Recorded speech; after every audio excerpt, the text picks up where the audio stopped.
My team and I did a poll on our Instagram for business questions, so I will be taking the time to answer them.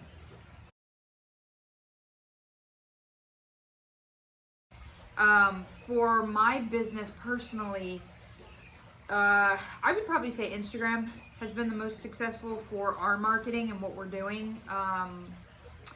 LinkedIn also has been very successful for me because of my story and the way that I'm genuine and trying to build relationships.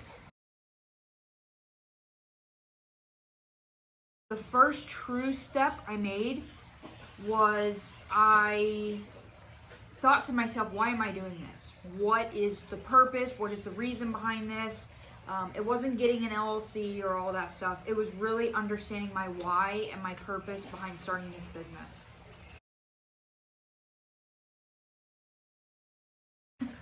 Every day.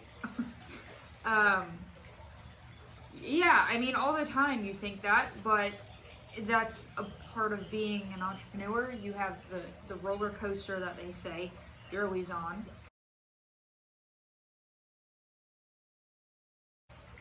That's a really good question.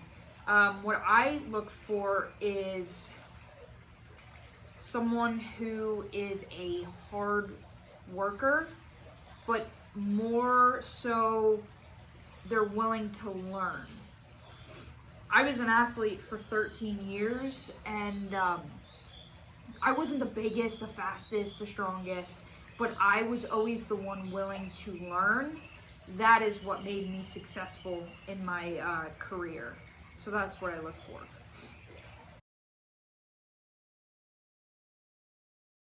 It actually goes back to that original question that I answered. You need to know why you're doing this, what is your purpose, who you're trying to help, really figure out your target market and what problem your product or service solves for them. But really knowing your why, your purpose, that becomes fuel, and that actually ties into the failure question.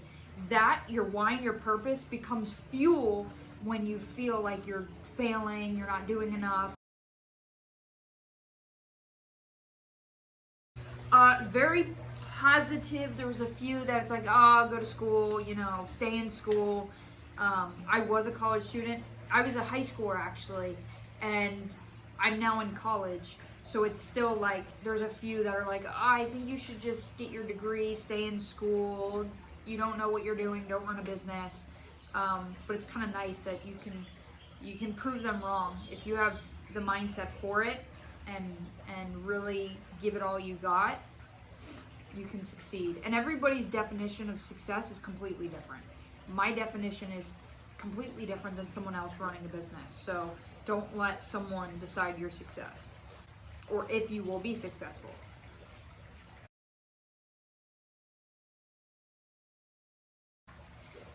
I would say I like a family atmosphere. I want people that enjoy coming to work and enjoy using Limitless, feel like they can communicate with me directly or my team. So I'm big on the family atmosphere, and for me being a young CEO, I realize everybody has to start somewhere because I did. So what I like to do is I like giving people a chance if I actually think they will be willing to learn. That's the hiring process. Because a few people I've hired have had no experience at all. But I see in them the willing to learn and that drive. Because there's jobs out there that they say you have to have experience to even get the position, but then nobody gives you or allows you to get the experience. They don't hire you. So it's like, what are you doing here? For my company, we do a lot of PR because of my story. PR, social media, word of mouth, so that's all free. I actually have never done any paid advertising. In PR, in Facebook ads, I have never spent 1 cent on ads. So it's all word of mouth, talking to people, networking. I have 12 at the moment.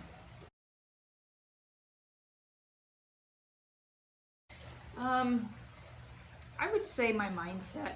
I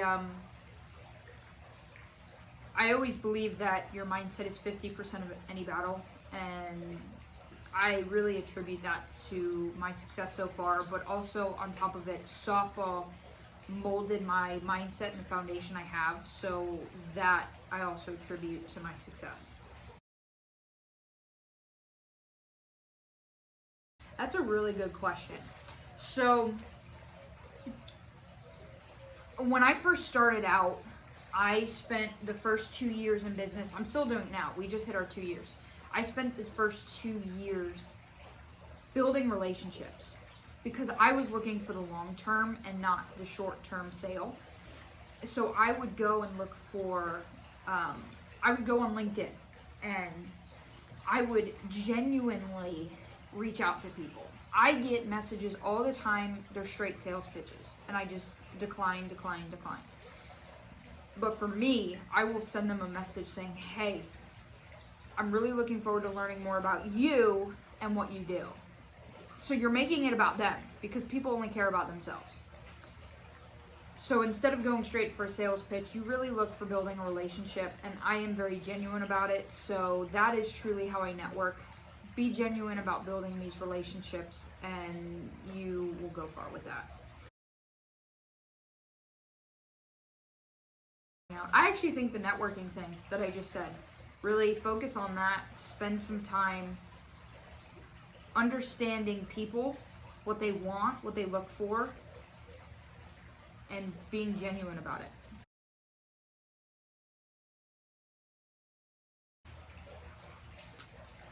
I really don't think there's ever been an easy decision. What I do is when a decision needs to be made, I always weigh the pros and the cons, and I try to give myself a little bit of time to make the decision.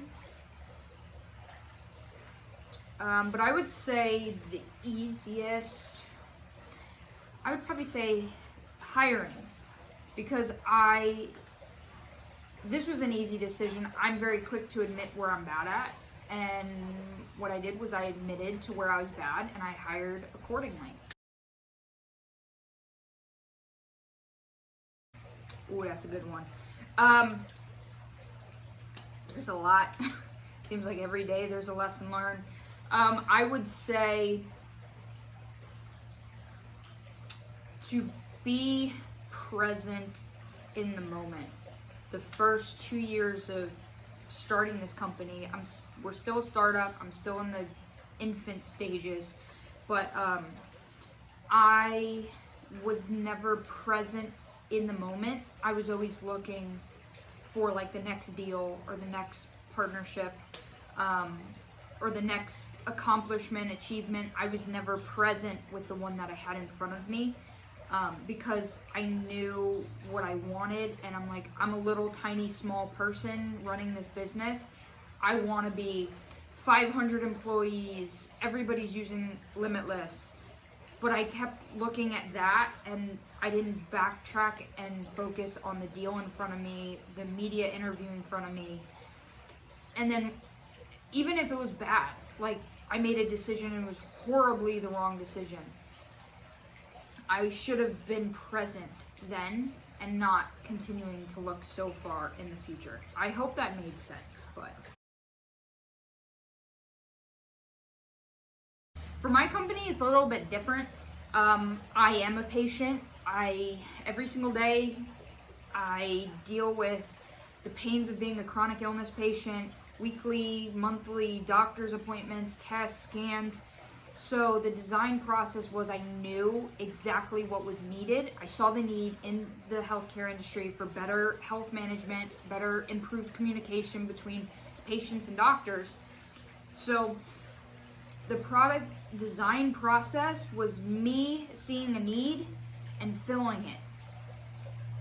That's pretty much it. I mean, the app design process was a little bit different than the journal. So we have a paper medical journal and a digital app.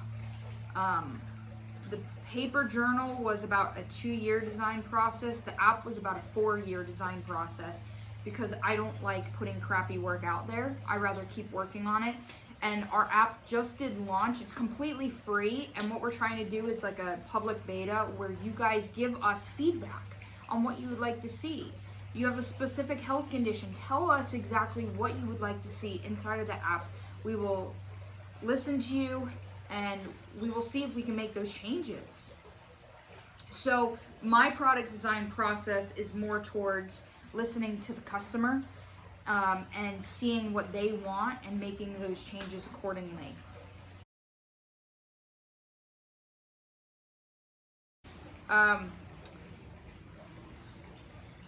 Never give up, ever. I mean, it is gonna get so hard. There was days and nights where I just would kept saying to myself, can I do this? Like, this is so difficult. But the reward is so much better than the struggles right now. And the growth, I fell in love with the growth that was happening every single day in myself. From running a business at 18 years old to keynote speaking. My first ever keynote was 200 people. My second was 1,500 people. I'm not a professional keynote speaker, but I put myself in uncomfortable situations that I've never done before, so they become comfortable. Well, I'm a business owner, I'm a college student, and I have a chronic condition, and that's a full-time job as it is. But I manage my time by, I believe your day starts the night before, so I plan everything out from meetings to preparing for those meetings to blocking out certain times and sticking to those times. Let's say if I do sales calls or I do media interviews, I block a set amount of time throughout the day to do those, and I complete the task. So my company, Limitless Medical Logs, we provide all-in-one paper medical journals and a free digital app to patients or individuals like myself with a health condition, where we see doctors all the time. We have multiple doctors, and we need a place to give our thoughts a home. And if you have a trigger, a pain, a migraine, a symptom, anything, you need a place to immediately put it. And that is what we do at Limitless. We are improving patient-doctor communication through our product. So what makes Limitless unique is this was created for patients by a patient. I mean, you can't get any better than that. I understand what our customers go through on a daily basis. And I'm not just some big business owner trying to make some money. I'm really trying to help people, and that's why I started this company. And I'm so passionate about it. Every single day I fly out of bed, extremely excited to go to work and to help people. So I think what makes Limitless unique is we are created for patients by a patient. And we listen to you.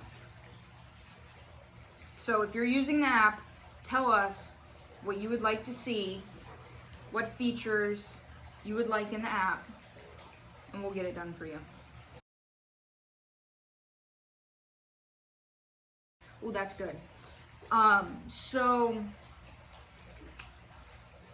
I think, again, it's just being like the networking, genuine, build relationships. PR is all about relationships. When I first launched the company, I was 19, 20, and my first interview was with the Palm Beach Post. And that, if you don't know, if you're not from Florida, that's one of the biggest outlets in South Florida. And after that one, it was crazy. The journalist has the same condition as me. I have Chiari malformation.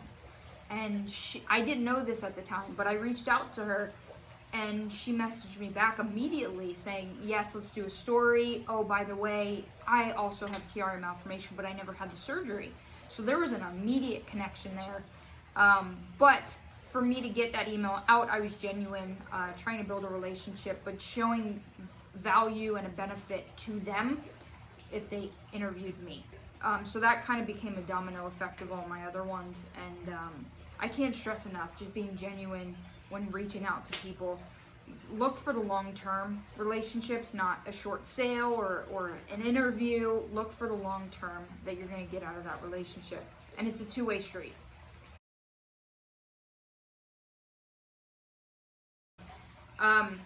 So I break down the goals that I want. I set these big goals. But what you have to do is break them down into smaller goals to help obtain that bigger goal. We decided to launch an app after the journals became successful, and we realized that if we brought in technology, we would reach a broader audience. And our mission at Limitless is to put every patient or every individual in the driver's seat of their health. So we're trying to help as many people as we possibly can. Yes, so now we have paper and we also have technology. So the customer or the patient has the option to decide which one they want to go after. That is an incredible question. I was just thinking about that the other day. I would say to myself, stop listening to everybody. I would take advice from everybody. Even if they didn't own a business, they weren't successful, I would listen to them and take advice from them. And something clicked, like, what the hell am I doing? And so I started listening to people that were achieving goals and achieving success the way I wanted it. So that would be a message to my past self. And anybody listening here, starting a business or looking to, don't listen to everybody. It's same with like my parents. I go to my dad for certain things. Sales and people skills. My mom, I do not go to her for any sales, any marketing, nothing. I just go to her for the writing aspect. She's brilliant when it comes to writing, grammar, putting sentences together, because I can't.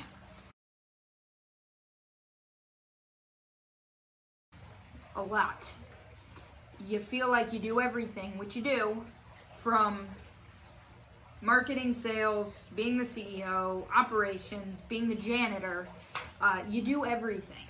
There's not set responsibilities.